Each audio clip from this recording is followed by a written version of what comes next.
জীবনের লক্ষ্য কেউ নির্ধারণ করবে কিভাবে? স্বামী সর্বক্রিয়ানন্দজি মহারাজ বলছেন, নিউ ইয়র্কের একটি বিখ্যাত বইয়ের দোকান বার্নস অ্যান্ড নোবেলস, এখানে গেলে দেখা যাবে গোল সেটিং এর বিষয়ে অনেক অনেক বই সাজানো রয়েছে। সত্যি বলতে কি তা একদিকে ভালো, প্রত্যেকেরই জীবনে নির্দিষ্ট লক্ষ্য থাকা উচিত। স্বামী বিবেকানন্দের মতে প্রত্যেকের নিজের চোখে যা শ্রেষ্ঠতম লক্ষ্য তাকে ধরে থাকতে হবে। তাহলে উপায় কি? প্রথমত আমাদের একান্ত নিজস্ব একটি লক্ষ্য থাকতে হবে। সেই লক্ষ্য স্থির করতে হলে তা নিয়ে পড়তে হবে, অনেকের কথা শুনতে হবে, কিন্তু শেষ অবধি দেখতে হবে হৃদয় সায় দিচ্ছে কিসে।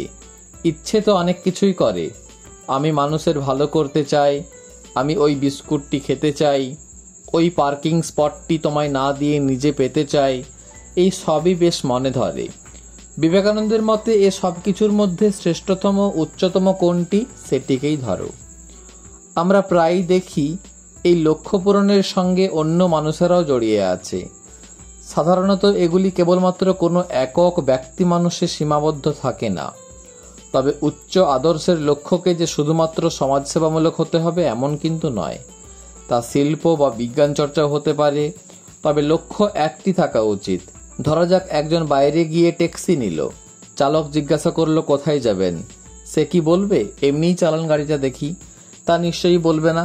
অথচ আমাদের জীবনে কিন্তু আমরা এরকমই করে থাকি। জীবনে কোথায় চলছে, লক্ষ্য কি, অর্থাৎ লক্ষ্য কি হওয়া উচিত, এ বিষয়ে যদি ভারতবর্ষে প্রশ্ন করা হয় সেই সম্বন্ধে ছাত্রছাত্রীরা রীতিমতো বক্তৃতা দিয়ে দেবে। কিন্তু যদি বলা হয় অভিভাবকেরা লক্ষ্য বিষয়ে যা কিছু পাখি পড়া বলি শিখিয়েছে, ডাক্তার হতে হবে, ইঞ্জিনিয়ার হতে হবে ইত্যাদি, তার বাইরে তোমার কি ইচ্ছা, তারা ফ্যাল করে তাকিয়ে থাকবে। তাদের কোনোদিন নিজেদের স্বপ্ন, ব্যক্তিগত লক্ষ্য নিয়ে ভাবতেই বলা হয়নি। কাজেই বিষয়টি ওই ট্যাক্সিতে উঠে এমনিই চালান গাড়িটা বলার মতোই। কিন্তু একটি গল্প আছে, একজন ঘোড়ার পিঠে চেপে টকবগিয়ে ছুটে যাচ্ছিল। একজন তাকে জিজ্ঞাসা করলো, মশাই চললেন কোথায় এত তাড়াহুড়ো করে?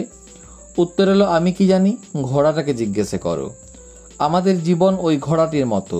যদি আমাদের না জানা থাকে আমরা কোথায় যাচ্ছি, তাহলে যেখানে পৌঁছাবো সেই জায়গা আমাদের কোনোদিনই ভালো লাগবে না, কারণ আমরা তো কখনো সেখানে যেতেই চাইনি। তাই অতি অবশ্যই নির্দিষ্ট লক্ষ্য থাকুক। তবে জীবনের লক্ষ্য হওয়া উচিত জ্ঞানোন্মেষ, ঈশ্বরোপলব্ধি, তা সে যেভাবেই আমরা ব্যাখ্যা করি না কেন। সবসময়ই মনে হয় এই যে বিশ্বের বিভিন্ন ধর্ম, বেদান্ত মানুষের স্বরূপ নিয়ে যা বলছে, এ যদি সত্য হয় তাহলে জীবনে এর চেয়ে বেশি আর কি বা পাওয়ার থাকতে পারে। আর যদি এসব সত্য না হয় তাহলে আর কি বা পাওয়ার আছে? কিছুই না। কাজেই জীবনের লক্ষ্য এমনই হওয়া উচিত। এই মুহূর্তে কেউ বলতেই পারে আমার শিক্ষা প্রয়োজন, আর্থিক অবস্থার উন্নতি প্রয়োজন, চাকরির প্রয়োজন, এই সবেরই আমার ওপর দাবি আছে, আমাকে এরা টানছে। হ্যাঁ ঠিকই, ধর্ম, অর্থ, কাম এই সবেরই টান আছে, কিন্তু জীবনের সামগ্রিক চরম লক্ষ্য সবসময় জ্ঞানোন্মেষ হোক। এমনকি যদি কেবলমাত্র এটুকু নিজেকে আমরা মনে করিয়ে দিতে পারি যে বুদ্ধ বা বিবেকানন্দ যা চেয়েছিলেন আমিও তাই চাই, এটিও এক বড় আশীর্বাদ। সেই পথ আমাদের সবার জন্যই উন্মুক্ত।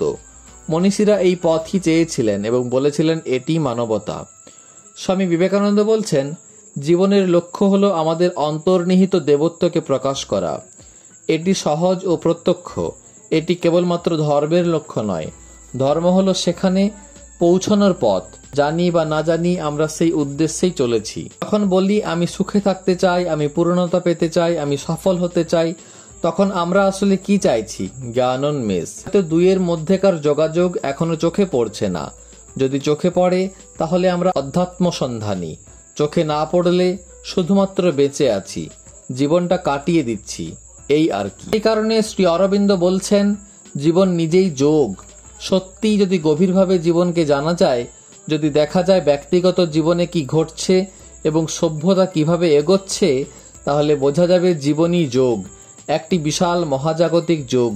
কিছু সময় পেরোলে এই পদ্ধতিতে আমরা ছাড়া দিই এবং বই পড়া, বক্তৃতা শোনা, জপ ধ্যান করা, দর্শন চর্চা, অধ্যাত্ম চর্চা ইত্যাদি সচেতনভাবে শুরু করি। তখন নিজেকে অধ্যাত্ম সন্ধানী বলা সম্ভব। পুরোটাই আসলে অবিদ্যা মায়া থেকে বিদ্যা মায়ার দিকে যাওয়া। ভোগ থেকে অপবর্গের দিকে যাওয়া। ভোগ হলো জীবনকে আস্বাদন করা, অপবর্গ হলো আধ্যাত্মিক জ্ঞানোন্মেষের পথে যাওয়ার একটি সচেতন সিদ্ধান্ত। প্রশ্ন উত্তর বেদান্ত যাপন গ্রন্থের অন্তর্গত স্বামী সর্বপ্রিয়ানন্দজি মহারাজের বিভিন্ন বক্তৃতা ও প্রশ্নোত্তর পর্বের অনুবাদ উদ্বোধন পত্রিকায় প্রকাশিত হয়েছে এবং সেগুলি একত্রিত করে বেদান্ত যাপন গ্রন্থমালা প্রকাশিত হয়েছে। সেখান থেকে আজকের পাঠ।